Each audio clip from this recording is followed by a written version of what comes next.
ஒரு இளைஞன் வந்து எங்கெங்கேயோ வேலை தேடி இருக்கான், வேலையே கிடைக்கல. உடனே ஒரு தண்டவாளத்தில் போய் தற்கொலை பண்ணி ஒன்று தண்டவாளத்தில் தலையை வச்சு படுத்துட்டானான். யாரும் வேலை கொடுக்கல, தண்டவாளத்தில் போய் தற்கொலை பண்ணி எடுத்து படுத்துருக்கான். அப்போ ரெண்டு பக்கமும் திரும்பி பார்க்குறான், ரயிலே வரல. என்ன தற்கொலை பண்ணால் கூட ரயில் வரமாட்டேங்குது அப்படின்னு சொல்லிட்டு பார்த்துருக்கான். அப்போ யாரோ ஒருத்தர் பேசிகிட்டு இருக்கார், ஒரு திடலில் கூட்டம், பெரியவர் பேசிகிட்டு இருக்கார். நம்ம அந்த பெரியவர் போய் கொஞ்ச நேரம் அந்த கூட்டத்தையாவது கேட்டுட்டு வருவோம், நீ ரயில் வர்ற பாட்டை காணும், அப்புறம் வந்து தலையை வச்சு படுத்துக்குவோம் அப்படி நேராக அந்த கூட்டத்துக்கு போனால் ஒரு திடலில் ஒரு பெரிய மனுஷன் பேசிகிட்டு இருக்கார். தன்னம்பிக்கை, வாழ்க்கையில் வந்து இளைஞர்கள் ரொம்ப தன்னம்பிக்கையோடு இருக்கணும் அப்படி இப்படின்னு பேசிகிட்டு இருக்கார். இவன் போய் உட்காந்து கேட்டான். இந்த இளைஞன் 1 மணி நேரம் கேட்டான். 2000 பேர் உட்காந்து கேட்டுக்கிட்டு இருந்தாங்க. உடனே கூட்டம் முடிஞ்சுது, கூட்டம்லாம் கலைஞ்சி போச்சு.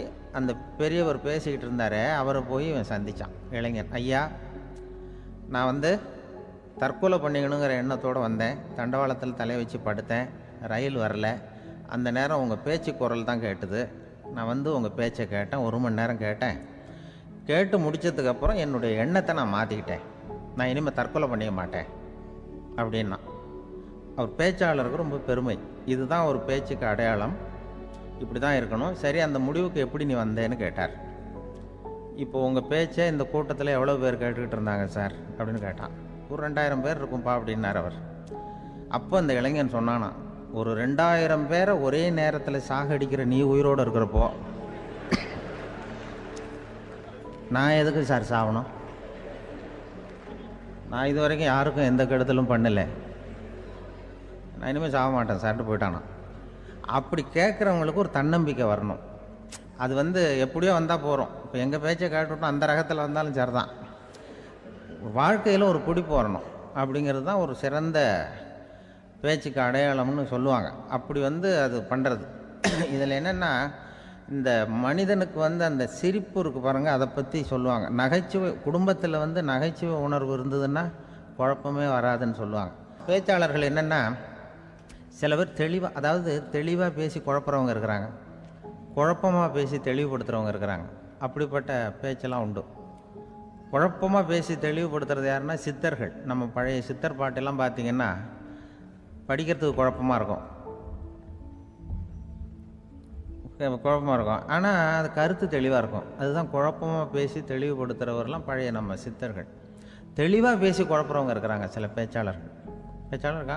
ஒருத்தன் ஆடு மேய்ச்சிக்கிட்டு இருந்தானா, ஒரு ஆடு மேய்ச்சிக்கிட்டு இருந்திருக்கிறான் ஒரு திடலில். அந்த ஆடு மேய்க்கிற அந்த ஆள் வந்து ரொம்ப தெளிவாக பேசணும்னு நினைக்கிறவன். அவர்கிட்ட போய் கேட்டிருக்கான், அந்த ஆள்கிட்ட போய் ஒருத்தன் கேட்டான், மந்தையில் எத்தனை ஆடுப்பா இருக்குது அப்படின்னா. அப்போ அவன் சொன்னான், நான் ஆடு மேய்க்கிறேன் சார், எதையும் தெளிவாக கேட்கணும், நீ கருப்பு ஆட்டை கேட்குறியா வெள்ளை ஆட்டை கேட்குறியா அப்படின்ட்டுருக்கான். கருப்பு ஆடு அது ஒரு 50 இருக்குது அப்படின்னா. சரி, வெள்ளை ஆடு எத்தனை இருக்குது அப்படின்னா, அதுவும் 50 தான் இருக்குது அப்படின்ட்டுருக்கான். என்ன ரெண்டும் ஒரே ஆன்சர் தானே சொல்கிறான் அப்படின்னு சொல்லி, சரி இந்த ஆடெல்லாம் எவ்வளவு புல் சாப்பிடும் ஒரு நாளைக்கு சார், மறுபடியும் தெளிவாக கேளுங்க, கருப்பாடா வெள்ளாடா? கருப்பாடு அப்படின்னா 10 கிலோ சாப்பிடும். சரி, வெள்ளாடு அதுவும் 10 கிலோ சாப்பிடும். ரெண்டுக்கும் அதே தான் சொல்கிறான். சரிப்பா, இது எல்லாம் எவ்வளவு பால் கறக்கும் இந்த ஆடெல்லாம்? சார் திருப்பி சொல்ல, தெளிவாக கேளுங்க, கருப்பாடா வெள்ளாடான்னா? கருப்பாடு தினம் 5 லிட்டர் கறக்கும், வெள்ளாடு அது 5 லிட்டர் தான் கறக்கும் அப்படின்னா. இப்படியே இவன் தெளிவாக பேசி இவன் என்ன சொல்லிட்டு வரான்னு தெரியல. ரெண்டும் ஒரே ஆன்சர் தான், அப்புறம் எதுக்கு பிரித்து பேசுகிறேன், ரெண்டும் ஒன்று தாடா சொல்கிறேன்னு இருக்காரு. அப்படி இது ஆரம்பத்திலே கேட்டால் சொல்லிட்டு போகிறேன். ஏன்னா ஏன் அப்படி தெளிவாக பிரித்து கேட்குறேன்னா, அந்த கருப்பாடெல்லாம் எதிர்த்த வீட்டுக்காரனுக்கு சொந்தம் அப்படின்னா. சரி, வெள்ளாடு அதுவும் எதிர்த்த வீட்டுக்காரனுக்கு தான் சொந்தம் அப்படின்னா. இப்போ என்ன பேசினான், தெளிவாக பேசி குழப்பிக்கிட்டு இருக்கான்னு அர்த்தம். இப்போ எதுக்கு இந்த அறிகுறியை சொல்கிறேன்னா, நான் பேசுகிறது கூட அப்படி தான் இருக்கும். ஏன்னா குழப்பமாக பேசி தெளிவுபடுத்துகிறவர்கள் பின்னாடி வராங்க, அவங்க கொஞ்சம் அவங்க.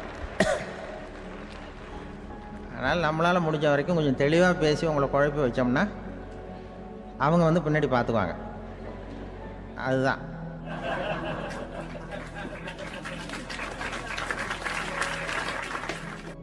எனக்கு எங்கள் ஊர்லேயே ஒரு பேர், எங்கள் ஊர் நண்பர்கள் கூட இங்கே வந்திருக்கிறாங்க. எங்கள் ஊரில் இருக்கிறவங்க இந்த ஊரில் வேலை பார்க்குறாங்கங்கிறது எங்கள் ஊர் பக்கத்து ஊர் இப்போ தான் தெரியும். வந்த பிறகு நண்பர்கள்லாம் வந்து பார்த்தாங்க. எங்கள் ஊர் பையங்கள்லாம் இங்கே இருக்கிறாங்கங்கிறது எனக்கு இப்போ தான் தெரியும். எங்கள் ஊரில் அவங்களுக்கு தெரியும் எனக்கு பேர் என்னென்னா, எல்லாம் நல்லா செய்வேன், கொஞ்சம் பொய் சொல்லுவேன் அப்படிம்பாங்க.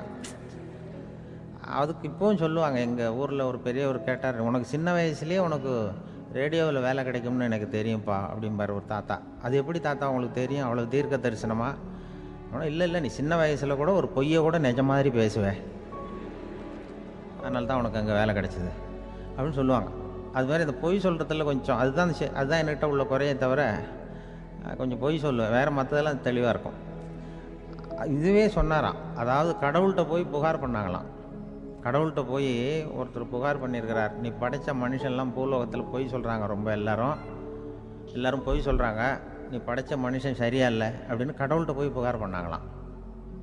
அப்போ கடவுள் சொன்னாராம், என்னை யாரும் ஏமாற்ற முடியாதுப்பா, நான் அதுக்கு ஒரு ரிமோட் கண்ட்ரோல் மாதிரி ஒன்று வச்சுருக்கேன், இங்கே பாரு, எதிர்த்தாவில் பாரு, என்ன தெரியுது அப்படின்னா பிரம்மாண்டமான செவுரு, அதில் லட்சக்கணக்கான எலக்ட்ரிக் பல்புலாம் சொருவிருக்கு அதெல்லாம். அப்போ கடவுள் சொன்னாராம், புகார் சொன்னவனை கூப்பிட்டு, இதை பாருப்பா, எலக்ட்ரிக் பல்பு, பூலோகத்தில் நாம் படைத்த மனிதர்கள் யாராவது பொய் சொன்னால் இங்கே விளக்கு எரியும், எந்த ஏரியாவில் எவ்வளவு விளக்கு எரியுது அப்படிங்கிறத பார்த்து நான் கண்டுபிடிச்சிருவேன், நான் படைத்த மனிதர்களை என்னை ஏமாற்ற முடியாது, எவ்வளவு பேர் எங்கே பொய் சொல்கிறாங்கிறது இந்த விளக்கை பார்த்து கண்டுபிடிச்சிருவேன் நான் கடவுள். இப்படி சொல்லிகிட்டு இருக்கும்பொழுதே எல்லா விளக்கம் எரிஞ்சுதான். அப்போ புகார் பண்ணவன் கேட்டிருக்கான், இது ஏதாவது ஒயரிங்கில் கோளாறாக இருக்குமா சார், இது ஏன் இப்படி எல்லாம் எரியுது அப்படிங்கிறப்ப கடவுள் சொன்னாராம், இல்லை இப்போ சிங்கப்பூரில் தென்கட்சி சுவாமிநாதன் பேசிக்கிட்டு இருக்கார், இன்னும் ஒரு 15-20 நிமிஷத்தில் சரியாக போடும் அப்படின்னாராம். அப்படி சொல்லுவாங்க என்னை பற்றி கொஞ்சம் பொய் சொல்கிறதுங்கிறது. அதுக்காக உங்ககிட்ட பொய் சொல்ல முடியாது. நான் பொய் சொல்கிறதுனா அந்த முன்னாடி சொன்ன முதியோர் இல்லம் அங்கே வேணால் சொல்லலாம், எதை சொன்னாலும் கேட்க போகிறதில்ல, அப்படி சொல்லலாம். ஏன்னா இப்போ இதில் என்னென்னா, இவங்க ஐயாக்கெல்லாம் இங்கே வந்ததும் பெரியவங்கள்லாம் சொன்னாங்க, முஸ்தபா சார்லாம் சொன்னார், இங்கே முன்னாடிலாம் எங்கள் மனிதர்கள் எந்த அளவுக்கு இப்போ ரொம்ப ஆக்கபூர்வமாக வளர்ந்துருக்கிறார்கள். முன்னாடிலாம் சினிமா நடிகர்களுக்கு தான் இது மாதிரி கூட்டங்கள்லாம் வரும், சினிமா சம்மந்தப்பட்டவங்களுக்கு இது மாதிரி ஏதாவது நல்ல விஷயங்களை பேசுகிறவங்களுக்கு கூட்டம் வர்றது ஒரு பெரிய ஆரோக்கியமான அறிகுறி, எங்களுக்கெல்லாம் ரொம்ப மகிழ்ச்சியாக இருக்குது சார்னு சொன்னார். அது இப்போ அதுக்கு தான் வந்திருப்பீங்க, வேறு ஒன்றும் இப்போ எங்கள் முகத்துக்காக வந்திருக்க போகிறீங்க, அப்படி ஒன்றும் கவர்ச்சியான முகமா அதுவும், அதனால் முகத்தை பார்க்குறதுக்கு தான் வந்திருக்கிறாங்க அப்படின்னு சொல்லி. ஆனால் இந்த ரேடியோவில் நான் கொஞ்ச காலம் வெளியில் தெரியாமல் இருந்தேன். அப்போ என்ன பண்ணுவாங்கன்னா, என்ன வருவாங்க, எங்கள் ரேடியோ ஸ்டேஷனுக்கு வருவாங்க, சார் அந்த தினம் ரேடியோவில் பேசுகிறாரே இன்று ஒரு தகவல், அவர் முகத்தை பார்த்துட்டு போகணும் சார் அப்படின்ட்டு வருவாங்க. ஏன்னா இப்போ தொலைக்காட்சியில் வர்றதில்லை. அதில் என்னென்னா, அப்படி ஒரு தடவை வர்றவங்க அடுத்த தடவை வர்றதில்லை.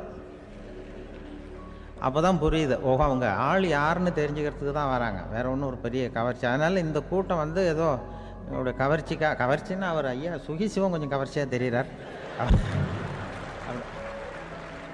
அதனால் அவருக்காக வந்த கூட்டமாக வேணா இருக்கலாம், வேறு எனக்கு அந்த நம்பிக்கை இல்லை. ஐயா சாலமன் பாப்பாவுக்கு சுத்தமாக அந்த நம்பிக்கை இருக்காது. அதனால் நாங்கள் ஏமாந்து போட மாட்டோம், ஏதோ எங்களை பார்க்க தான் வந்திருக்கிறாங்க எல்லோரும் அப்படின்னு. என்ன அவங்களுக்கு கருத்துன்னா, நல்ல குடும்பம், நல்ல மகிழ்ச்சியாக வாழ்வது எப்படி, நல்ல குடும்பத்தை எப்படி நடத்துறது, இது மாதிரி நல்ல கருத்துக்களை இப்போ ஜனங்கள்கிட்ட பரிமாறிக்கணும்னு இந்தியாவிலையும் தமிழ்நாட்டிலையும் சில நிகழ்ச்சிகளை அவங்க நடத்திட்டு இருக்கிறாங்க. என் கூட வேலை பார்க்குறப்போ ஒரு அம்மா இருந்தாங்க, அவங்க எப்போதும் அவங்க வீட்டுக்காரர் படத்தையே வச்சுருப்பாங்க, கையில் பத்திரமா வச்சுருப்பாங்க, அவ்வளவு மரியாதை மதிப்புன்னு சொல்லி நாங்கள்லாம் அவங்கள பெருசாக நினைப்போம். இது எதுக்குமா அவங்க வீட்டுக்காரர் படத்தை பத்திரமா இல்லை கையிலே வச்சுருக்கீங்களே, ஆஃபீஸுக்கெல்லாம் எடுத்துகிட்டு வச்சு அடிக்கடி எடுத்து பார்த்துக்குவாங்க, அவ்வளவு பிரியமாக அவங்க வீட்டுக்காரர் இல்லை. ஆமாம், எனக்கு ஏதாவது பிரச்சனை வந்துட்டுதுன்னா உடனே எங்கள் வீட்டுக்காரர் படத்தை எடுத்து பார்ப்பேன். பரவாயில்ல, இப்படி ஒரு இதாக, ஆமாம் இதை பார்த்துட்டு நினச்சிக்குவேன், இதை விட பிரச்சனை வேறு என்ன இருந்துட போகுது உலகத்தில் அப்படின்னு நினச்சிக்குவேன், உடனே எனக்கு எல்லாம் போயிடும் அப்படின்ட்டு தான். அப்படி ஒரு அம்மா இருந்தாங்க, இப்போ இருக்காங்க, வேலை பார்த்துக்கிட்டு இருக்காங்க. அப்படிலாம் இங்கே இருக்கிற தாய்மார்கள், பெண்கள் யாராவது அப்படி கூட பண்ணலாம். எப்போதுமே உங்கள் வீட்டுக்காரர் படத்தை கையில் வச்சுக்கோங்க, அது ஒரு யோசனை, குடும்பம் குதூகலமாக இருக்கிறதுக்கு அது ஒரு யோசனை. அதே மாதிரி இவங்களும் அவங்க படத்தை வச்சுக்கலாம், வச்சுக்கிட்டு பிரச்சனை வரும்போது பார்த்துக்கணும், இதை விட நமக்கு என்ன வந்துட போகுது பெருசா அப்படி தான் இருக்கணும். குடும்பம் நல்லபடியாக இருக்கணும்னா அதுக்கு இப்போ சொல்லுவாங்க, கடவுளே ஒரு வீட்டு கணவன், வீட்டு தலைவர் கனவுல வந்தாராம். கடவுள் இது மாதிரி உன்னை விட்டுட்டு உங்கள் குடும்பத்தை உன்னையெல்லாம் விட்டுட்டு போக போகிறேன்னா அதனால் ஏதாவது வரம் வேணும்னா கேட்டு போய் வாங்கிக்கோ அப்படின்னு கடவுள் சொன்னாராம் அந்த குடும்ப தலைவர்கிட்ட. அவருக்கு என்ன கேட்குறதுன்னு புரியல. கடவுள் வந்து விட்டுட்டு போகிறேங்கிறார், ஏதாவது வரம் கேட்டுக்கோ அப்படின்னு நம்ம என்ன பண்ணுறது, என்ன கேட்குறதுன்னு ஒன்றும் புரியல. குழம்பிக்கிட்டு இருந்தான் அந்த ஆள் கனவில். இப்போ கடவுள் சொன்னாராம், சரி நீ ரொம்ப குழப்பமாக இருக்க, நாளைக்கு மறுபடியும் உன் கனவில் வரேன், அதுக்குள்ளே நீ முடிவு பண்ணி வை, உனக்கு என்ன வரம் வேணுமோ கேட்டு வாங்கிக்கோ, உனக்கு வரம் கொடுத்துட்டு நான் போயிடுறேன், உன்னை விட்டுட்டு போகிறதா நான் முடிவு பண்ணிட்டேன் அப்படின்ட்டுருக்காரு கடவுள். சரி ஒரு நாள் அவகாசம் கொடுங்க, நாளைக்கு நான் அதுக்குள்ளே முடிவு பண்ணி வைக்கிறேன்ட்டு அவர் வந்தார். மறுநாள் முழிச்சுக்கிட்டார். முழிச்சுக்கிட்டு மனைவி மகன் மக்கள் எல்லாரையும் கூப்பிட்டார், குடும்பத்தில் எல்லாரையும். அப்படி வாங்க, இது மாதிரி நேற்று கனவுல வந்தார் கடவுள், நம்மளை விட்டுட்டு போக போகிறாராம், என்ன வரம் வேணும்னு கேட்டு வாங்கிக்கோ அப்படின்னு இப்போ சொல்லிட்டார். என்ன கேட்குறதுண்ணா அப்படின்னு அந்த கணவன் கேட்குறான். இந்த மனைவி சொல்கிறாங்க, என் உடம்பு பூரா நகையாக இருக்கணும் அப்படின்னு கேள் அப்படின்ட்டுருக்கு. அதுக்குள்ளே அந்த பொண்ணு, ஒரு பொண்ணு ஓடி வந்து, அப்படிலாம் கேட்காதப்பா கடவுள்கிட்ட, இப்போ இருக்கிற சொத்து எவ்வளோ இருக்கோ அதுபோல் இன்னொரு பங்கு வேணும்னு கேள் அப்படின்னு. அந்த பையன் வந்து அவன் வேறு சொன்னான், அவன் அது நமக்கு வந்து இது போல் ஒரு 10 பங்காவது வேணும், 2 பங்களா கார் வேணும் அப்படின்னு அவன் ஒரு லிஸ்ட்டை கொடுத்தான்.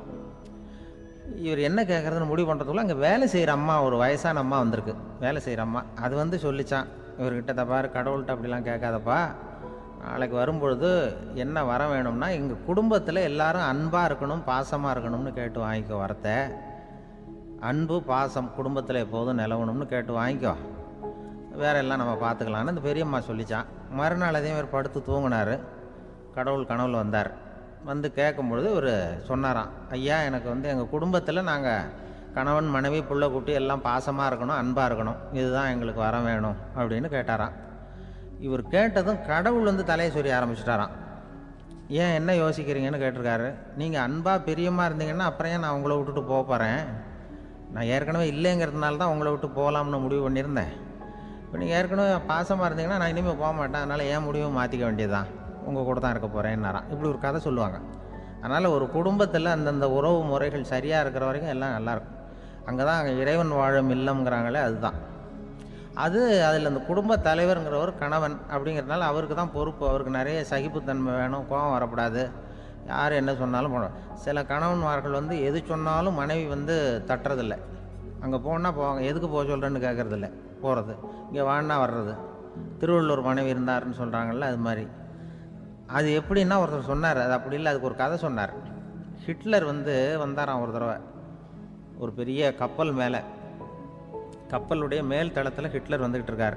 ஒரு இங்கிலீஷ் கேப்டன் எதிரில் நிற்கிறான். அவனுக்கு பெரிய ஆச்சரியம், இந்த ஆள் எப்படி இப்படி ஒரு தனி மனிதனாக இருந்துக்கிட்டு உலகத்தையே இப்படி இந்த பாடுபடுத்துகிறார் அப்படின்னு சொல்லி, உன்னுடைய வெற்றிக்கு என்ன காரணம்னு கேட்டாராம் அந்த இங்கிலீஷ் கேப்டன்.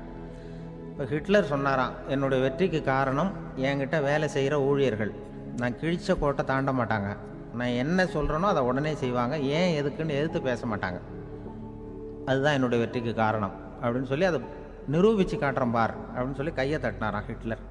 உடனே ஒரு சிப்பாய் எங்கேருந்து வந்து லெஃப்ட் ரைட்னு போட்டு வந்து சல்யூட் பண்ணி நின்னான். உடனே ஹிட்லர் சொன்னார், நீ அப்படியே இந்த கப்பல் மேல் தளத்துலேருந்து அப்படி கடலில் விழுந்து செத்து போடா அப்படின்னு பொத்துன்னு குதிச்சுட்டான். எதுக்கு சொல்கிறேன் என்ன இதில், உடனே குதிச்சு செத்து போட்டான். இவருக்கு பெரிய ஆச்சரியம் கேப்டனுக்கு. ஹிட்லர் சொன்னார், இதுதான் என்னுடைய வெற்றிக்கு காரணம், தப்பார் இன்னொருத்தனை கூப்பிட்றேன் அப்படின்னு தட்டினா இந்த பக்கத்துலேருந்து ஒருத்தன் வந்தான், லெஃப்ட் ரைட் வந்து நின்னா, நீ இப்படி குதிச்சு செத்து போடா அப்படின்னு பொத்துன்னு குதிச்சிட்டான். எதுக்கு போக சொல்கிறீங்கன்னு ஒன்றுமே கேட்கல, குதினா உடனே குதிச்சிட்டான். அப்போ ஹிட்லர் சொன்னார், இதே மாதிரி என்னுடைய ஒவ்வொரு ஊழியர்களும் இருக்கிறாங்க, நானும் ஊழியர்களை இழக்கிறதுக்கு தயாராக இல்லை, தப்பார் தயாராக இருப்பேன் எப்போதும், தப்பார் இன்னொருத்தரம் தட்டுறேன்னு இன்னொருத்தர் வந்தார். எதிர்த்தாவில் இருந்து ஒருத்தன் லெஃப்ட் ரைட் சல்யூட் அடித்தான். நீயும் குதிச்சு செத்து போடான்ருக்கார் ஹிட்லர். இவனால் பொறுக்க முடியல, இந்த இங்கிலீஷ் கேப்டன் அனாவசியமாக ஒவ்வொருத்தனாக குதிச்சுட்றானேன்னு சொல்லி ஓடி போய் அவனை குதிச்சிட்டான். குதிக்கிறதுக்கு முன்னாடி பிடிச்சி தனியாக எழுத்துட்டு போட்டான். தனியாக எழுத்துட்டு போய் அந்த சிப்பாய்கிட்ட கேட்டாரான் அந்த இங்கிலீஷ் கேப்டன், ஏன்ப்பா அந்த ஆள் குதிக்க சொல்கிறான்னா நீ ஏன் எதுக்குன்னு கேட்குறது இல்லையா, உடனே குதித்து செத்து போகிறீங்களே, இதெல்லாம் என்ன அநியாயம் அப்படின்ட்டுருக்கான் அந்த இங்கிலீஷ் கேப்டன் கையை பிடிச்சிக்கிட்டு. உடனே அந்த சிப்பாய்க்கு கோவம் வந்துட்டு தான், உடையா கையை, இவன்ட்ட வேலை பார்க்குறத விட உழுந்து செத்து போகலான்னு நான் குதிக்கிறான், என்ன அனாவசியமாக எதுக்கையாக இருக்க சொல்கிறேன் அப்படின்னு சொல்லி குதிச்சுட்டானா. அதனால் இந்த உடனே சொல்கிறத செய்கிறாங்க பாருங்கள், அவங்கள நம்பக்கூடாது. கணவன்மார்களுக்கு ஒரு எச்சரிக்கை, சொல்கிறத உடனே செஞ்சுருவாங்க மனைவி, நீ அங்கே போனால் போவாங்க வரணும் அந்த ஹிட்லர் மாதிரி நினைக்கிறாங்கன்னு அர்த்தம். இதுகிட்ட பேசிக்கிட்டு இருக்கிறத விட சொல்கிறத செஞ்சுட்டு போடுவோமே, அப்படி சமாளிக்கிற கணவன்மார்கள் உண்டு. குடும்பத்தில் வந்து அப்படிலாம் இருந்து சமாளிக்கிறாங்க. குடும்பத்தில் ஒருத்தர் அனுசரிப்பு தன்மைங்கிறது ரொம்ப அவசியம். கணவன் மனைவின்னா அனுசரித்து போகணும்னு சொல்லுவாங்க. அதாவது ஒரு கணவன் அதுக்காக தான் அந்த காலத்துலலாம் ஒரு வீட்டுக்கு வந்து மாப்பிள்ளை தேடுறதுங்கிறது ஒரு பெரிய குடும்பத்தை நிர்வகிக்கிற அளவுக்கு ஒரு கணவனாக வரக்கூடிய எப்படி இருக்கணும் அப்படின்னா, அந்த காலத்தில் புலி வேட்டைக்கு போகணும். ஒரு பொண்ணுக்கு மாப்பிள்ளை தேடுறதுன்னா நம்ம தமிழ் பழக்கம் என்னென்னா, காட்டுக்கு போய் ஒரு புலியை வேட்டையாடிட்டு வரணும். அந்த புலி பல்லு அல்லது நகத்தை கொண்டுட்டு வரணும் அந்த இளைஞன். அதை வந்து வீட்டில் கொடுப்பான். அதை தான் கட்டி அதை வந்து இதாக கட்டுவாங்க, மாலையாக போடுவாங்க, தாலியாக கட்டுவாங்க. அதாவது வீரம் இருக்கா பையனுக்குன்னு பார்ப்பாங்க. ஒரு பொண்ணு வேணும்னா நீ முதல்ல வீட்டுக்கு பொண்ணு கேட்க போகக்கூடாது, காட்டுக்கு போகணும், போய் புளியை கொண்டு வா, அதுக்கப்புறம் தான் உனக்கு பொண்ணு அப்படின்னு சொல்லுவாங்க. இப்போவெல்லாம் ஏன் போகிறது இல்லைன்னா, இப்போலாம் ஒருத்தனை வந்து காட்டுக்கு போய் புலிப்பல் கொண்டு வரனா புலி தான் மாப்பிள்ளையாக வரும். அதனால தான் இப்போ போகிறதில்ல யாரும் காட்டுக்கு. அப்போ வந்து பெண்களும் வந்து ரொம்ப வீரமாக இருந்தாங்க. பெண்கள் மூலம் அந்த காலத்தில் எப்படின்னா, முறத்தாலேயே புலியை துரத்துவாங்களாம். நம்ம பழைய பாட்டிலெல்லாம் பார்த்துருப்பீங்க, முறத்தால் புலியை விரட்டினாங்கன்னு வரும் பழைய பாட்டு. ஒரு அந்த அளவுக்கு பெண்களுக்கு வீரம். இப்போ கல்யாணம் ஆகி இந்த காலத்தில் ஒரு கணவனை வந்து விரட்டிட்டு வந்தாங்களாம் முறத்தை எடுத்துக்கிட்டு. ஒரு மனைவி அவன் பயந்துட்டு வெளில ஓடி வரான், பின்னாடி முறத்தை எடுத்துகிட்டு அந்த அம்மா ஓடி வருது. இவனை தனியாக பிடிச்சி கொண்டு போய், என்னப்பா இந்த மனைவிட்டு இப்படி பயந்து ஓடி வரையே, முறத்தால் துரத்துறா இப்படி வரையே அப்படின்னு தான். அவன் அப்படியே தடுமாறிக்கிட்டு, அதெல்லாம் ஒன்றும் இல்லை, அவன் என்னை புலியாக நினைக்கிறா அப்படின்னு ஒரு பெருமையாக சொல்லிட்டானான். அந்த காலத்தில் புலியை தான் முறத்தால் விரட்டினாங்க, இப்போ புருஷனை விரட்டுறாங்க அப்படின்னு சொல்லி. அப்படி அந்த காலத்தில் வந்து கணவனுக்கு ஒரு குடும்பத்தை நிர்வகிக்கிற திறமை இருக்கா, உடல் வலிமை தான் முக்கியம். இப்போ கூட மதுரை பக்கத்தில் ஐயாவுக்கு தெரியும், அந்த இளவட்டக்கல்லுன்னு ஒரு ஊர். இப்போ ஊருக்கு ஊர் எல்லையில் கிடக்கும். ஊர் எல்லையில் ஒரு பெரிய கல் கிடக்கும். அந்த ஊருக்கு பொண்ணு கேட்க போகிறவங்க அந்த கல்லை தலைக்கு மேலே தூக்கி காட்டணும். அப்படியே தூக்கி தலைக்கு மேலே வசதி கீழே போடணும். அந்த வலு இருந்தால் தான் நீங்கள் அந்த ஊருக்குள்ளேயே போகலாம், பொண்ணு கேட்கறதுக்கு போகலாம். இல்லைன்னா நீ திரும்பி போக வேண்டியதான். அந்த வலிமை இருக்கா மாப்பிள்ளைன்னு பார்க்குறாங்க. இளவட்டக்கல்லுன்னு பேர். அப்போ என்ன பண்ணாங்கன்னா, ஒரு 1000 வருஷத்துக்கு முன்னாடி அந்த கல்லை தலைக்கு மேலே தூக்கி கீழே போடுவாங்களாம். ஒரு 500 வருஷத்துக்கு முன்னாடி அப்படி கொஞ்சம் தூரம் இடுப்பு அளவுக்கு தூக்கி கீழே போட்டுக்கிட்டு இருந்துருக்குறாங்க. அதுக்கப்புறம் ஒரு 100 வருஷத்துக்கு முன்னாடியெல்லாம் அப்படி முழங்கால அளவுக்கு அப்படி தூக்கி போட்டால் போகிறோம்னு வச்சுருந்தாங்களாம். இப்போ நான் அந்த ஊருக்கு என் கூட பழனிசாமின்னு ஒருத்தர் இருக்கார். அவர் போய், உனக்கு எப்படிப்பா இந்த ஊரில் கல்யாணம் ஆச்சு அப்படின்னா, இப்போலாம் நாங்கள் தொட்டு கும்பிட்டா போகிறோம், அதை அசைக்கிறது கூட இல்லை. அப்படி ஆகிட்டுது. ஒரு குடும்பத்தை கணவனாக வரப்போகிறவனுக்கான தகுதி அந்த காலத்தில் அப்படி இருந்துதான். அப்படி வந்து கணவன் வந்து தேர்ந்தெடுக்கிறது, குடும்ப தலைவனை தேர்ந்தெடுக்கிறது ஒரு பெரிய காரியம்.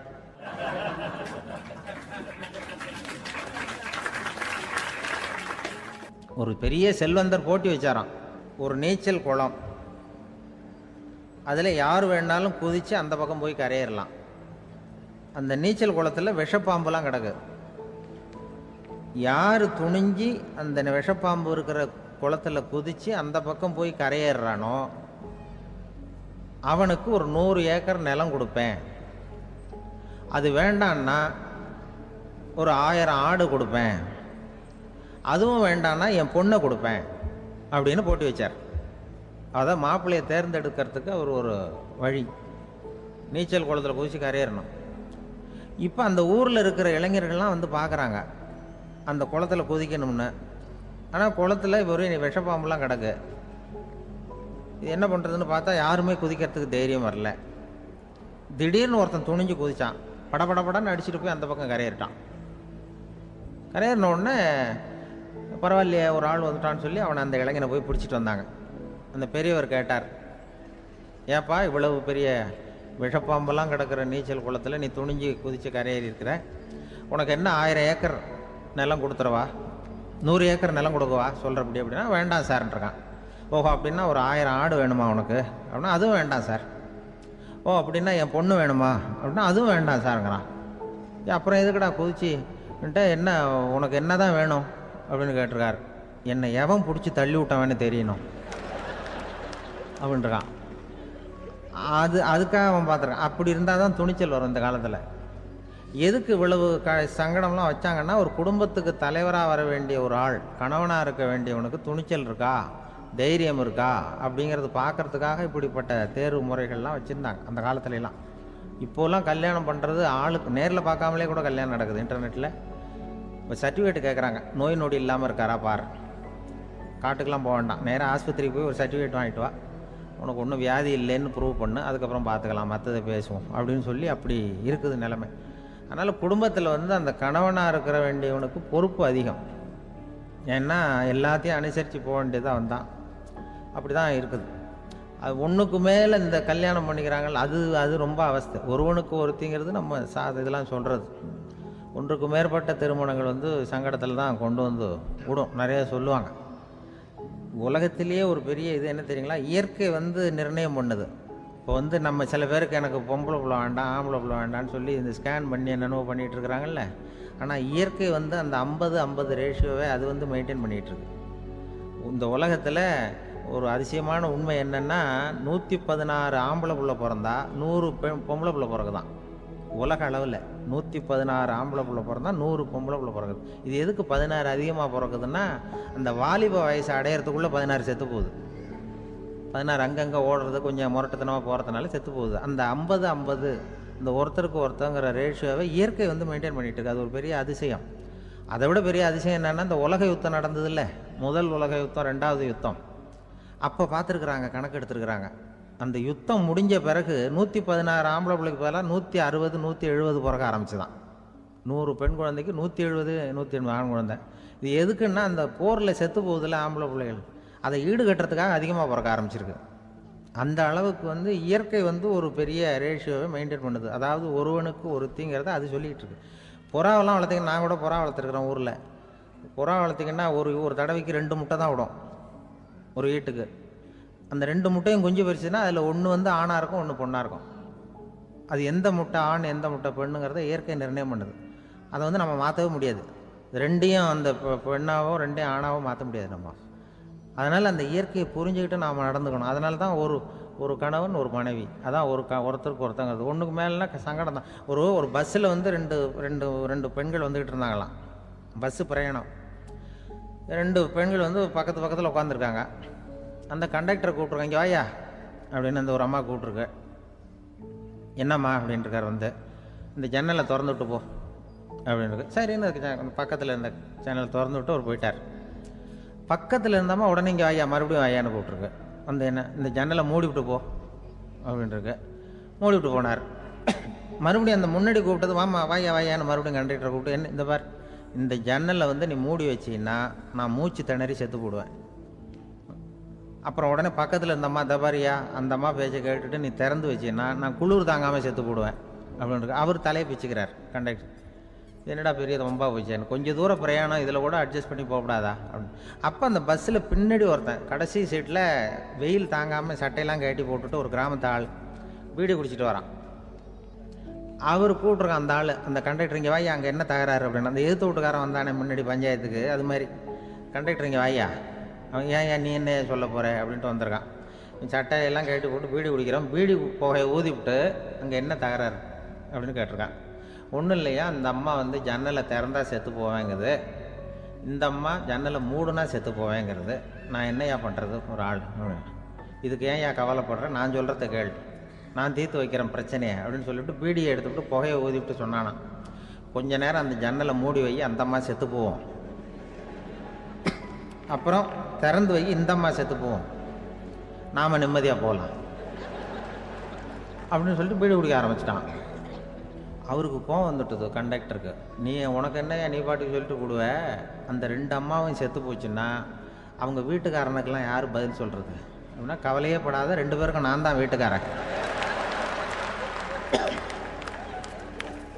அதனால தான் அந்த யோசனையை சொன்னேன் அவங்ககிட்ட. அப்புறம் இதுதான், இந்த ஒன்றுக்கு மேலே போச்சுன்னா அது இயற்கைக்கு விரோதம், இப்படிலாம் ஆகும். அதனால தான் அவன் அவ்வளவு ஒன்றுமே வேண்டான்ட்டு கடைசி பெஞ்சில் போய் சீட்டில் உட்காந்துக்கிட்டான்.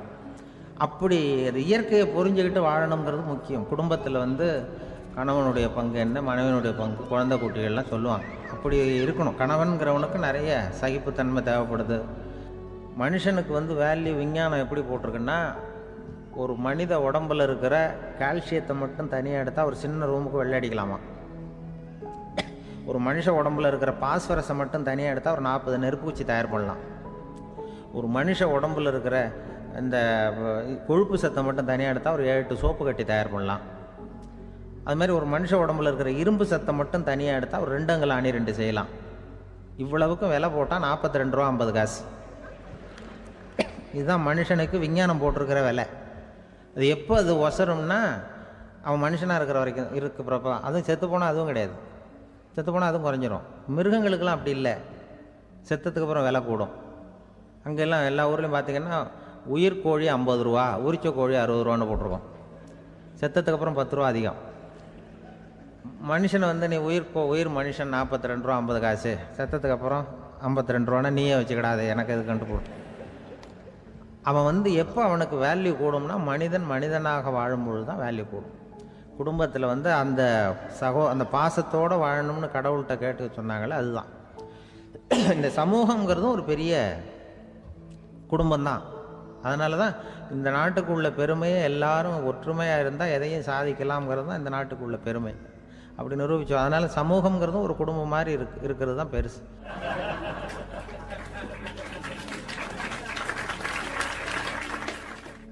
மனித நேயம்ங்கிறத பற்றி சொல்லுவாங்க. மனித நேயம் ஏன்னா ஒரு கணவனாக இருக்கணும், மனைவியாக இருக்கணும். ஒரு மனுஷன் வந்து இன்றைக்கி வந்து மனிதனாக இல்லை, மனித நேயம் குறைஞ்சி போச்சு. குடும்ப உறவுகள்லாம் ரொம்ப மாறி போச்சுன்னு சொல்கிறேன். இப்போ நாகரிகத்தில் அப்படி தான் இருக்குது. ஒரு இதில் ஒருத்தன் என்ன பண்ணியிருக்கிறான், ஒரு சின்ன பையனை கொண்டு வந்தானா. ஒரு சின்ன பையன் பக்கத்தில் இருக்கான். ஒரு பெரியவர் கேட்டிருக்கார், யாரப்பா அந்த பையன் அப்படின்னு கேட்டிருக்கார். இவன் சொன்னான்னா, இந்த பையன் எனக்கு தூரத்து உறவுன்னு இருக்கான். சரி, தூரத்து உறவுன்னா எப்படி அப்படின்னு கேட்டிருக்கான். இந்த பையன் எங்கள் அப்பாவுக்கு 8வது புள்ள அப்படின்னானா. கூட பிறந்தவனே அவ்வளோ தூரமாக போயிட்டான், 8வதாக பிறந்தான். அப்படி இருக்குது குடும்ப உறவுகள்ங்கிறது. இப்போ சில இதெல்லாம் இப்போ ஜாதி மத வேறுபாடெல்லாம் வந்து நம்முடைய முன்னேற்றத்தை வந்து தடுக்கும். விலங்குகள் வந்து நம்மளோட மேலானது. அதான் ஒரு ஊரில் ஒரு சிவன் கோயில் இருந்து தான். சிவன் கோயிலில் அந்த புறாவெல்லாம் வளர்ந்துக்கிட்டு இருந்திருக்கு. அந்த மாடத்தில், சிவன் கோயில் மாடத்தில் புறாவெல்லாம் குடியிருந்திருக்கு. உடனே அதுக்கு கும்பாபிஷேகம் பண்ணுறதுக்காக ஊரில் திட்டம் போட்டாங்க. சிவன் கோயிலுக்கு வெள்ளடிக்க ஆரம்பித்தாங்க. வர்ணம் பூச ஆரம்பித்ததும் அதுக்கு சாரம் கட்டுவாங்கல்ல, இந்த குச்சியெல்லாம் வச்சு சாரம் கட்டுவாங்க. உடனே இந்த புறாவெல்லாம் என்ன பண்ணிச்சான், இனிமேல் நம்ம இங்கே வெள்ளை அடிக்கிறாங்க, கும்பாபிஷேகம் வருது, நம்ம இங்கே குடியிருக்க முடியாது, எதிர்த்தாப்புல எங்கே போகலான்னு பார்த்துருக்கு. இந்த உயரம் கோபுரத்தில் இருந்த புறாவெல்லாம் எதிர்த்தாப்புல ஒரு மாதா கோயில் இருந்திருக்கு, சர்ச்சு. அங்கே சில மாடங்களில் புறாவெல்லாம் இருக்குது, சில மாடம் இருக்குது. உடனே நம்மளாம் அங்கே போடுவோம் கொஞ்சம் காலத்துக்குன்னு எல்லாம் புறப்பட்டு இந்த மாதா கோயிலுக்கு போயிடுது. அங்கே போனால் அங்கே இருக்கிற புறாவோடு சேர்ந்து இதுவும் குடியிருந்துட்டுருக்கு. கொஞ்ச நாள் என்னாச்சு, அங்கே கிறிஸ்மஸ் வந்துட்டுது. கிறிஸ்மஸ் வந்ததும் சரி இங்கேயும் வெள்ளடிக்க ஆரம்பிக்கிறாங்க. நம்ம மறுபடியும் எங்கடா போகிறதுன்னு பார்த்தா அங்கே இருக்கிற புறாவோட சேர்ந்து இதுவும் சேர்ந்து நேராக ஒரு பள்ளிவாசல் இருந்தது. எதுக்கு அங்கே இருக்கிற மாடத்தில் போய் அங்கே குடியேறிட்டுது எல்லாம். அங்கே போனால் அங்கே ரமலான் மாதம் வந்து ரம்ஜானுக்காக அதையும் புதுப்பிக்க ஆரம்பித்தாங்க. இது என்ன பண்ணுறதுன்னு சொல்லி இந்த 3 செட்டு புறாவும் சேர்ந்து என்ன பண்ணிச்சு, எங்கே போகலான்னு பார்த்தா மறுபடியும் அதுக்குள்ளே இந்த சிவன் கோயிலில் கும்பாபிஷேகம் முடிஞ்சிருக்கு, அங்கே போடுவோம் எல்லாருன்னு சொல்லி எல்லா புறாவும் அந்த சிவன் கோயிலுக்கு வந்துட்டுது. அங்கே போய் மாடத்தில் அதை குடியிருந்துட்டுது. அப்போ திடீர்னு ஒரு நாள் பார்த்தா ஒரே கலவரம் பூமியில் எல்லாம் ஒருத்தன் அருவாளை தூக்கிட்டு நிற்கிறான், குச்சி எடுத்து ஒருத்தனை சுட்டுக்கிறான். ஒரே கலவரம், சத்தம், ஒரே மத கலவரம் வந்துட்டுது ஊரில். அப்போ புறாவெல்லாம் மாடத்தில் இருந்துக்கிட்டு ஒரு குஞ்சு புறா அவங்க அம்மாட்ட கேட்டு தான், இது என்ன, இந்த மனுஷனுக்கு என்னாச்சு, அவன் கத்தியை தூக்கிட்டு நிற்கிறானே அப்படின்னு கேட்டு தான். ஒரு குஞ்சு புறா அவங்க அம்மாட்ட கேட்டு தான், அம்மா புறா. இப்போ அந்த புறா சொல்லிச்சான், மனுஷனுக்கு இப்போ மதம் பிடிச்சிருக்கு, அதான் கத்தியை தூக்கிட்டு நிற்கிறான் அப்படின்ட்டுருக்கு. இப்போ நமக்கெல்லாம் பிடிக்கலையே அப்படின்னு தான். அப்போ அந்த புறா சொல்லிச்சான், அந்த பாருமா, நாம் வந்து இந்த சிவன் கோயிலில் இருந்தாலும் நமக்கு புறான்னு தான் பேர், இந்த மாதா கோயிலுக்கு போனாலும் நமக்கு புறான்னு தான் பேர், பள்ளிவாசலுக்கு போனாலும் நமக்கு புறான்னு தான் பேர். அந்த மனுஷன் அப்படி இல்லை. அவன் இங்கே இருக்கிற வரைக்கும் இந்துன்னு சொல்லுவான், அங்கே மாதா கோயில் இருந்தான்னா கிறிஸ்தவன்னு சொல்லுவான், பள்ளிவாசலில் இருந்தான்னா முஸ்லீம்னு சொல்லுவான். அப்போ குஞ்சு புறா அது என்ன இப்படி பண்ணுறாங்க மனுஷங்க, இப்போ அவங்கள விட நம்ம வசதி போல் இருக்க, நம்ம தேவலாம் போல் இருக்க அப்படின்னு தான் அந்த குஞ்சு புறா. அப்போ அந்த தாய் புறா சொல்லிச்சான், உண்மைதான், அதனால தான்